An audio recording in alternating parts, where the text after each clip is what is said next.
It's time to get real serious now. Okay.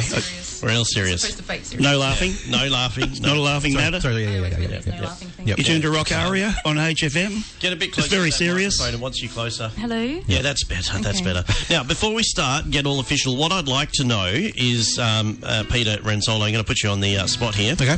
Who has the better lolly selection, Rock Aria or Big Things Coming? Oh, I don't want to upset Mel, but... No, don't worry about Mel.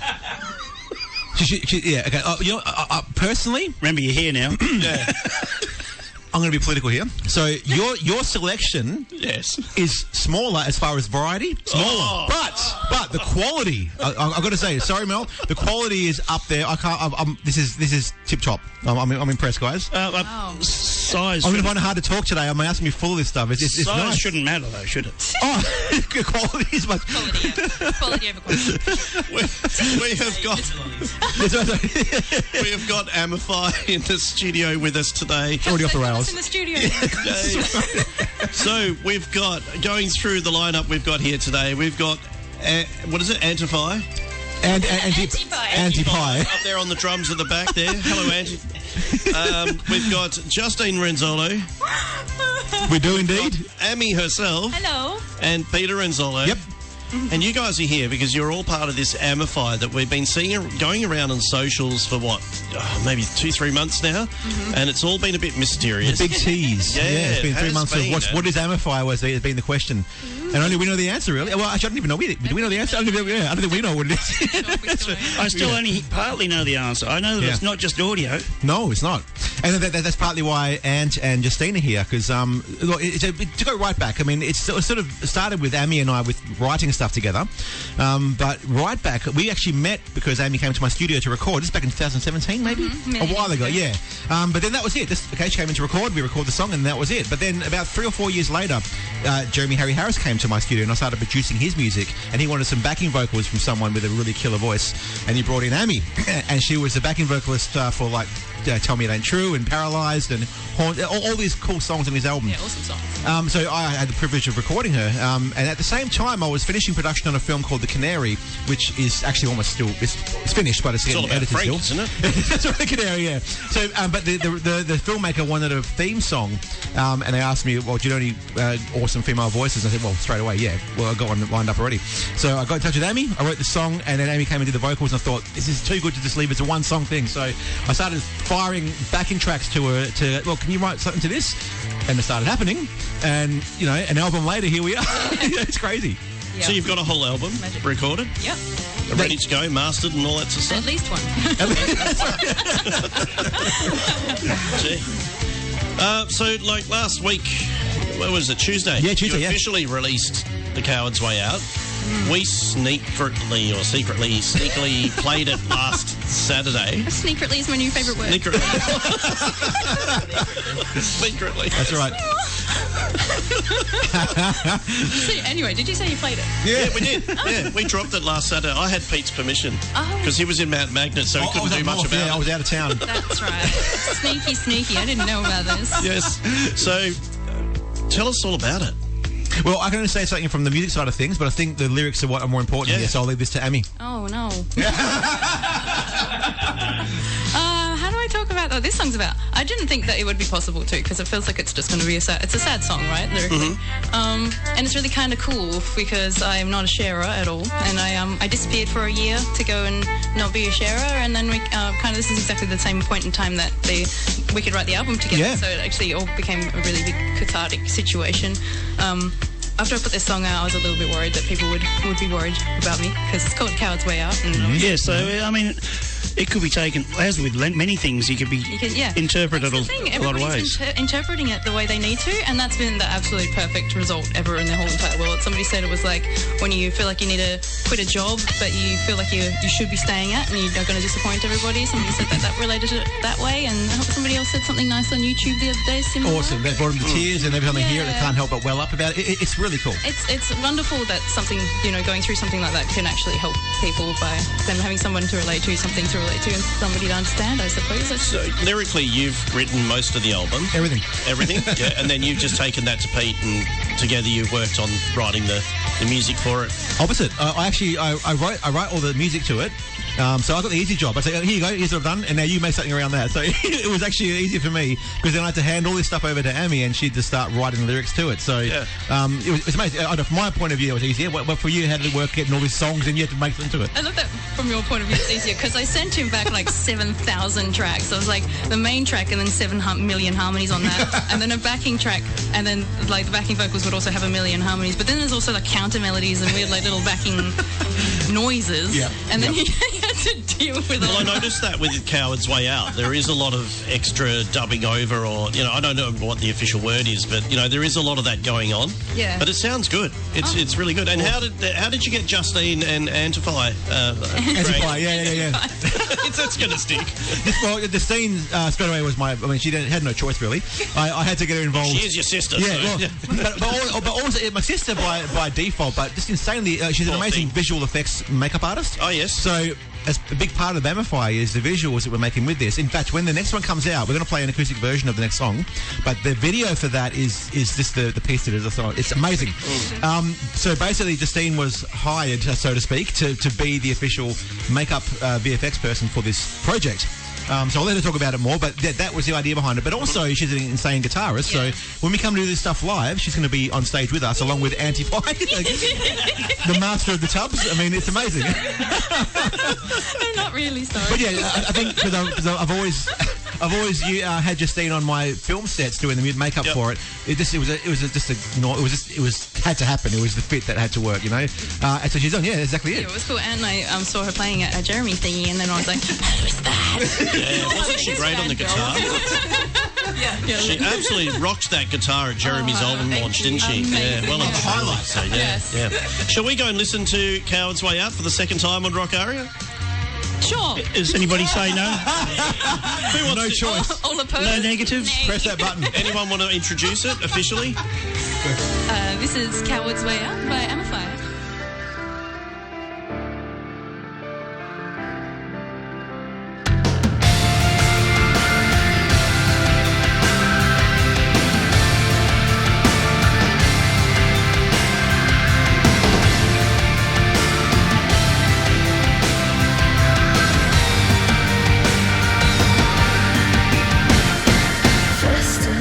I just want to apologize for how much I know you must be hurting right now. I am aware that it is a selfish thing to do,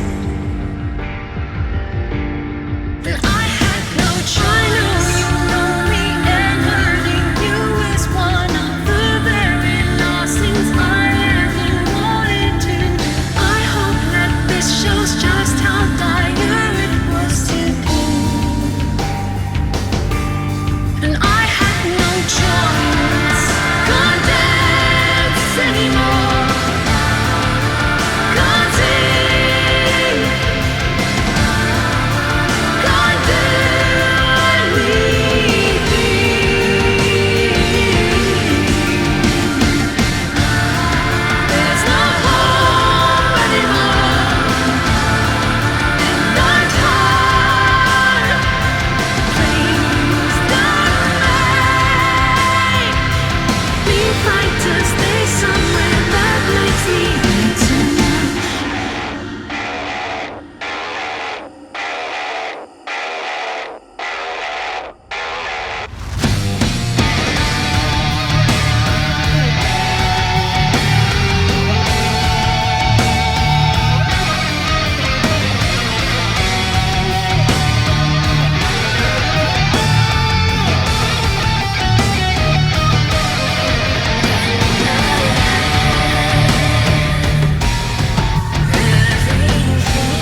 one of the most impressive local productions you've heard in a long time? Oh, absolutely. Oh, thanks, guys. Yeah.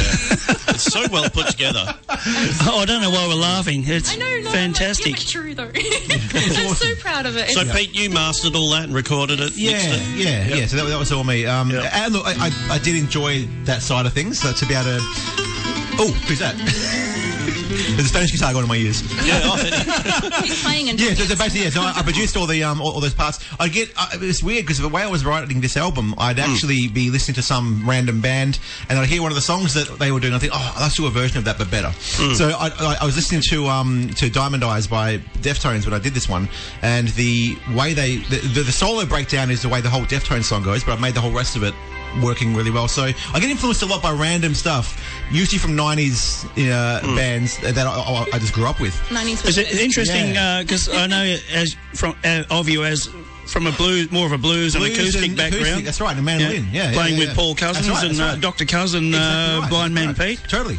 And then you're coming up with all these inspirations from Deftones and... Mate, I had a mullet in the 90s, so I honestly, I was a metalhead through Pantera, but my Sepultura, all of them. Hey, so I was a massive metalhead, but then I go to blues and mandolin, you wouldn't think so. You'll have to come in and do the Metal Meltdown with Hugo one day.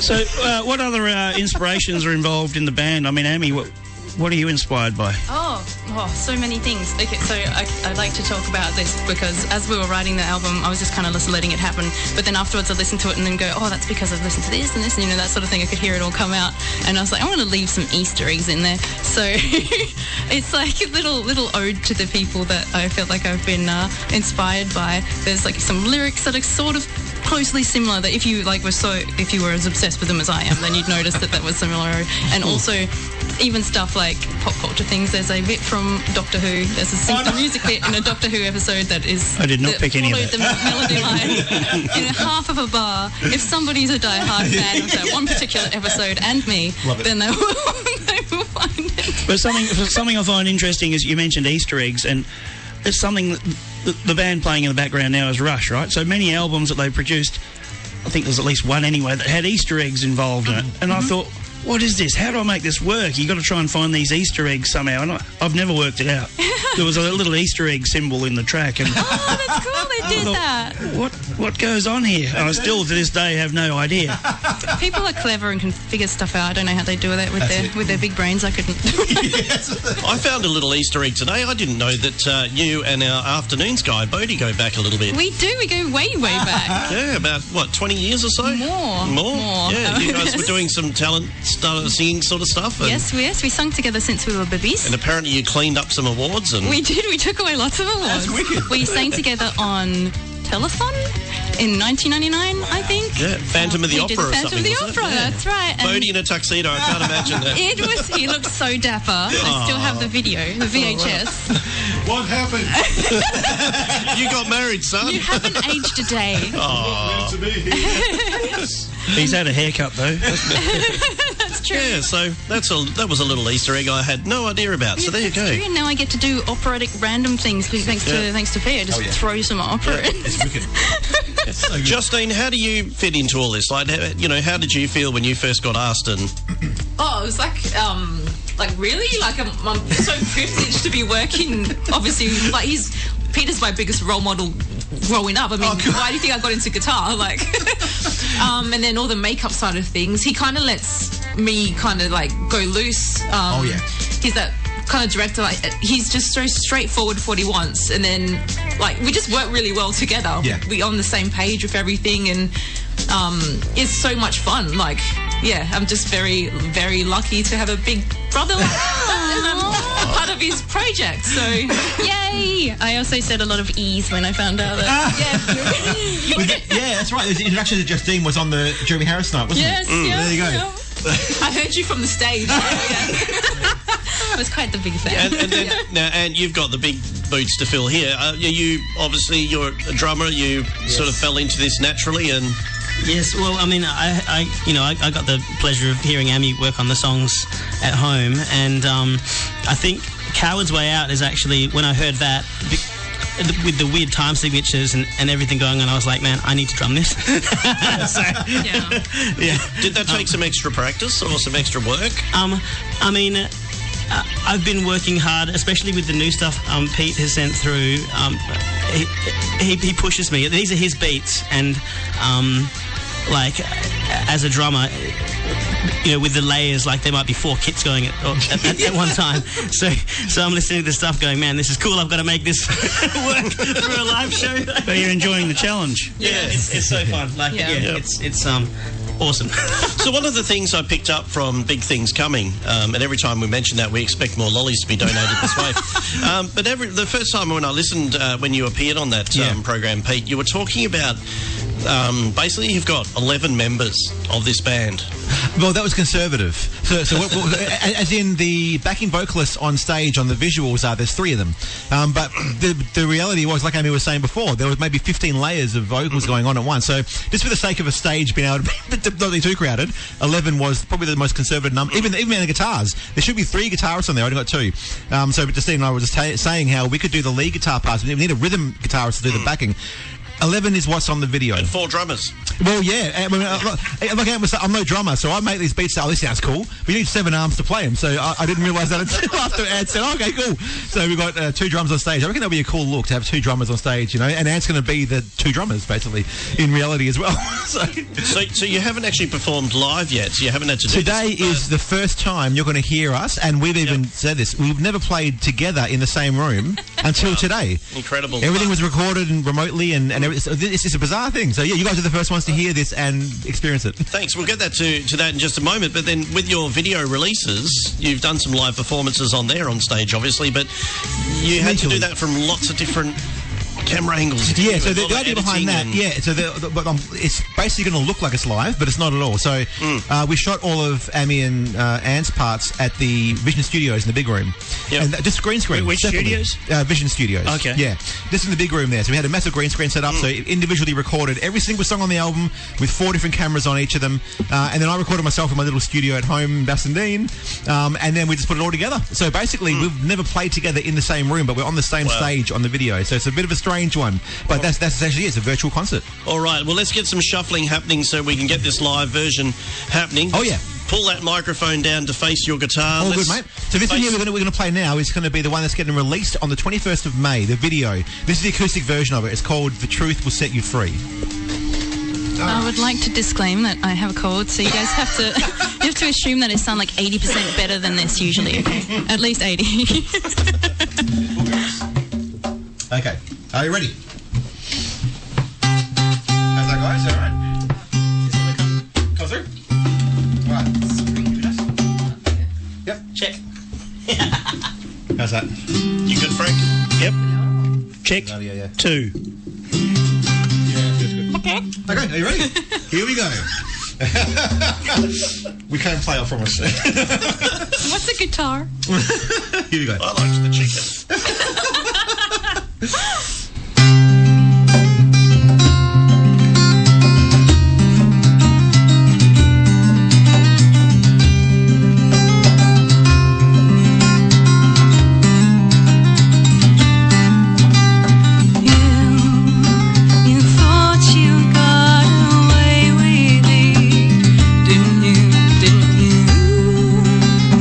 Think about the consequence, didn't you?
Thank you. Thank you.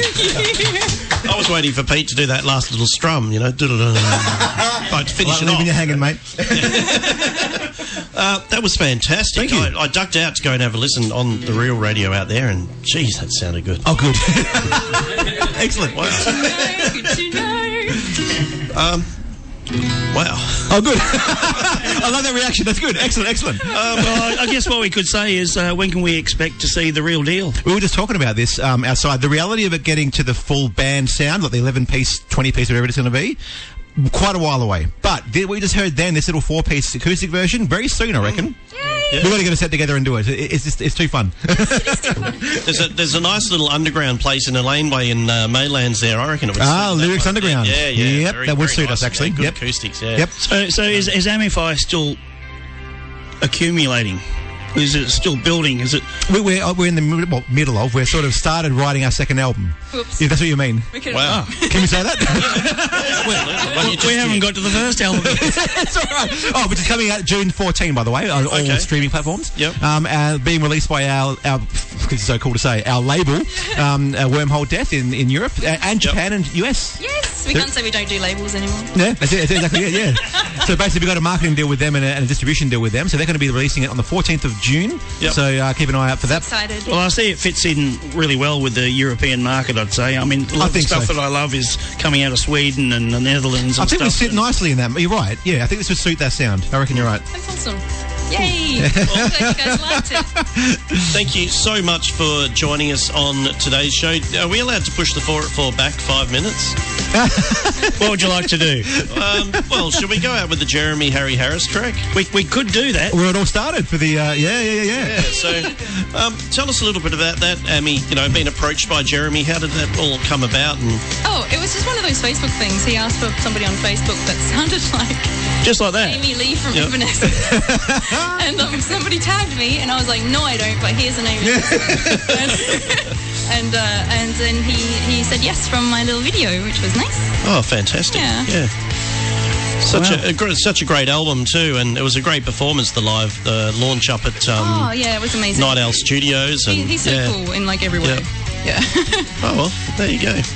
Not to take away from Ammify, but you know, we get to hear you. More than one person can be awesome. That's right. And honestly, the reality is I got Jeremy to thank for that because obviously he brought Amy back into the studio for me. Yep. Yeah. But also introduced me to the owner of Wormhole Death, Carlo, Yep. who then heard our stuff and said, you know what, we want to take you guys on as our band. So, Jeremy, thank you. Yeah, he's just a very inspiring person to be around as well. Isn't it amazing? Just, Networking is amazing. It's the only way it works. Totally. Absolutely. Totally. Thank you so much for joining us today on Rock Aria. We look forward to you guys releasing the next single and the next one and the album. And yeah, you've always got a home here. Thank you so much for having us. Thank If you. not, Yeah. with Joe out there, he's here today from the WA in the Scene Show. Have a chat to him on the way out too. Absolutely. 'Cause, yeah, why not? So I wish you weren't going. I wish you could tell us. I wish you could tell me it ain't true. Nice. I see what you did there. There you go. Thanks, Cheers. guys. Thank you See so you much. later. Thanks Thank for you. having Catch ya. us. Bye. I've just Oh, no. muffed it. You know, Oh, see? well, quick, stop it. He's